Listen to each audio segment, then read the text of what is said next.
Hi there, I hope you're doing well.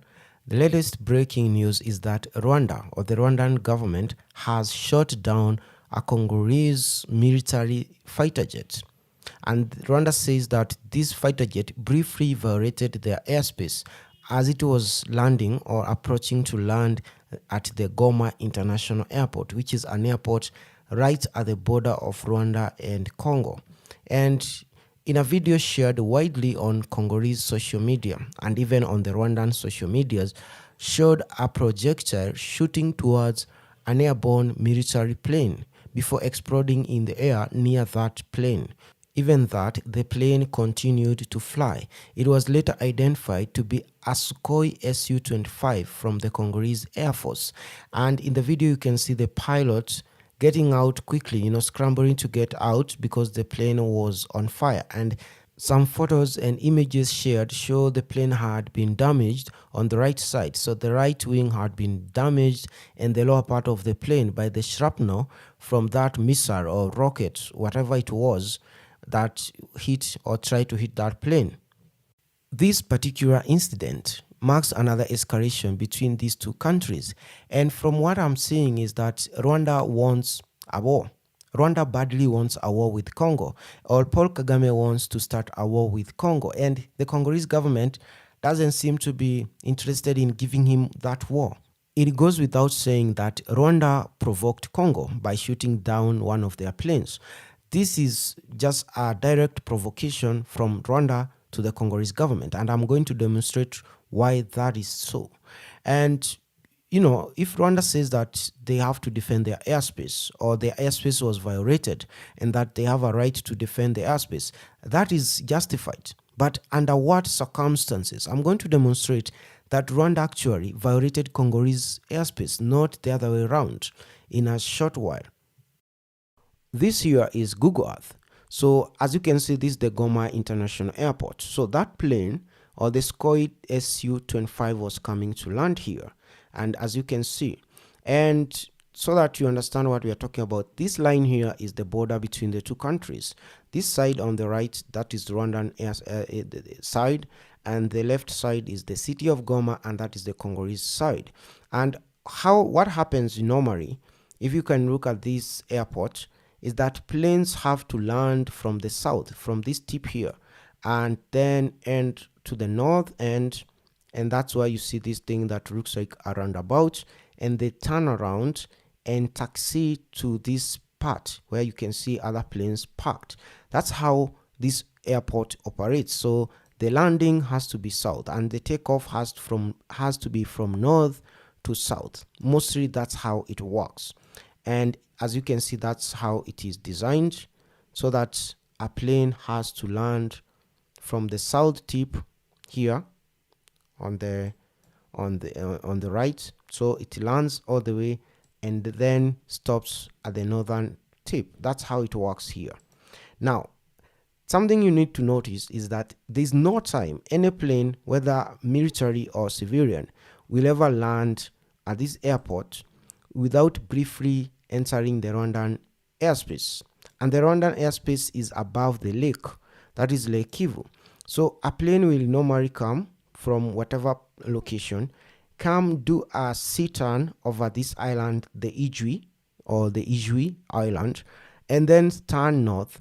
And by turning north, briefly it will violate the airspace here. This place here, you can see. This is where it will violate the airspace above, near this location written Chugi. So this is where the airspace violation happens for any airplane, whether civilian or military, that is going to land at this airport, because now they have to approach from the south. So momentarily or briefly, they have to overfly what is Rwandan side of the lake and then come down and now land at this airport. So now you understand. Now I'm going to take you to another part. This is a website called Flight Radar, and I was able to track that plane. Now it is usually not common for military plane to be tracked by this website, because most of the time they do not turn on their transponders or their tracking device. But remember, Congo is not trying to hide. They are not at war with any countries at the moment. So this plane left Beni The original data showed that it left Beni, where we have these insurgents that are attacking villages in that region. And these insurgents, people have said, they are mostly maybe supported again by Uganda. And Uganda has sent their soldiers to pretend that they are fighting these insurgents. And they are mostly from this region, Beni, as you can see here. And Uganda is on the right. And the plane came, I think, somehow briefly landed at Kishishe.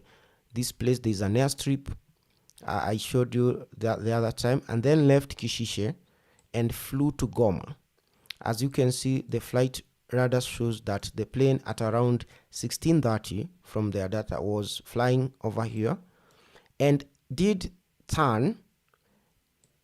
Because it's a military plane, it even make a huge curve or a huge turn. It turned within the Congolese airspace, and briefly, it didn't even come near this location of Chugi. Very briefly, made a very quick turn above the lake and now started descending down on the airport. So Rwanda now, the Rwandan people or the Rwandan soldiers were waiting for it, and maybe they spotted it from this side and shot at it. And from the data, the Congolese government are saying that the moment that missile or the manipad or whatever thing they shot at it came into contact with the plane, it was already above the Congolese airspace. So Rwanda shot a plane above Congolese airspace. That's the fact. That's the technical fact. The moment that rocket or that shrapnel came into contact with that plane, it was no longer above the lake. It was above this neighborhood. And as you can recall from that video, it was taken by a Congolese villager or a resident of this town of Goma, and the plane is obviously above settled settlements. It is above those settlements, so meaning it is above here. So the plane had passed this place you can see called the Avenue de Revolution. It was above here. It was above somewhere around here. It was just approaching the airport, and that's why we saw once it was hit, it caught fire, but managed to land because the shooting happened not on the Rwandan side. It wasn't above Rubavu. It wasn't above Gisenyi. It wasn't above any settlement above Rwanda. It was in Congolese airspace. And I know how it works. Sometimes you can use your radar station to track a plane. But the moment you fire, the missile takes time to even catch up with a plane that is flying probably at more than 400 miles per hour. So by the time that missile catches up with the plane, it's no longer where you had spotted it. It has made some coverage. So if they targeted the plane when it was above this part of the lake, which is obviously the Rwandan side, the moment that missile was able to do its tracking and correcting its trajectory, the plane had already left that location. So the moment the action or the real crime happened, it was no longer on the Rwandan side. It was inside the Congolese airspace. And I don't know how or what the Congolese government they are going to do, but the fact remains that Rwanda shot a Congolese aircraft above Congolese airspace. That's a fact. I mean, otherwise, where did the action happen?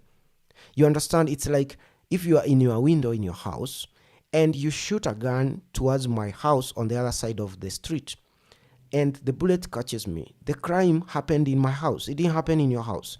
We know you are the one who shot it, but of course, the report will say that I was shot inside my house. And that's where the forensic team will come to correct the data.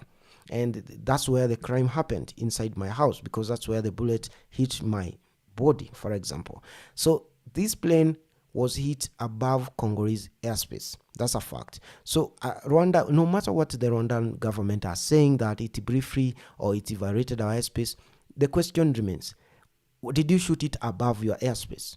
Was it above your airspace when you hit it? Of course, the answer is no.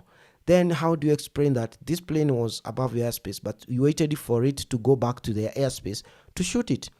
So basically, you're telling us, I mean, it doesn't make sense, right? So they shot a plane inside Congo above the Congolese airspace just because it had violated. If they had shot it above Rwandan airspace and somehow it even fell or landed inside Rwanda, that would be a different story.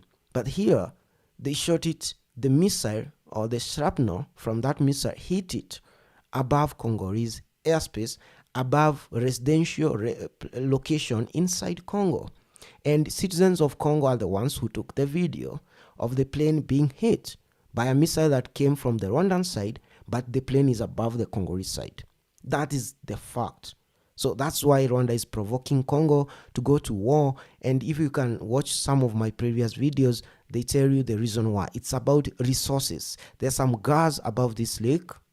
There's a lot of basically things that is happening here, resources that Rwanda thinks the Congo should not basically, take advantage of, should not exploit, so that Rwanda can continue enjoying those resources alone.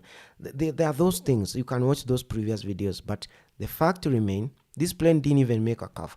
I can even show you another plane that uses the same airport. We can go back and try to look for a different plane. Let's see whether we can find a different plane that used that airport today. Where are we? Okay, let me see. I'm going to search Goma, obviously, the airport, Goma International Airport, and see arrivals, the planes that arrived not tomorrow, but the ones that did today. So today was 24th, Ethiopian Airlines. So this plane was it's a Boeing that came from Ethiopia. If you look at the flight information, or you just play back how it entered that country, and you're going to find that, let me just check. Okay, let me see whether this came. Yeah, you can see the plane left Ethiopia, flew, of course, above Kenya, the northeastern or western part of Kenya, entered Uganda, you can see that, and then came to Goma. It did the same loop. So it came, flew in a circle, entered briefly above the Rwandan side, above the lake, but the Rwandan side of the airspace, and came to land at the airport, just like that fighter jet. So it came and it landed at the airport, and then it taxied to the parking part, the parking lot. So that's how the planes do it. And as you can see, this Ethiopian, because it's civilian and it has the license to even overfly Rwanda, it did a bigger loop. But the Congolese one, we saw it did just kind of didn't even actually enter Rwanda. It came through here. You can see that it didn't really enter Rwanda. It quickly turned around here, slightly entered Rwanda so that it can make a nice angle for the airport. So that's what happened. It's not like these planes violated the Rwandan airspace because they want to. It's not like they are violent. It's not like the Congolese people are people who want to just violate people's airspace. It's not like that. And that's what the Rwandan government is trying to say. It's not anything like that. It's how it is. It's something out of goodwill so that they can approach this airport, this airstrip that was designed this way. So now the Rwandan government has gone ahead to just shoot down a plane. Now, fortunately, the pilot is not dead. But the plane won't be flying anytime soon,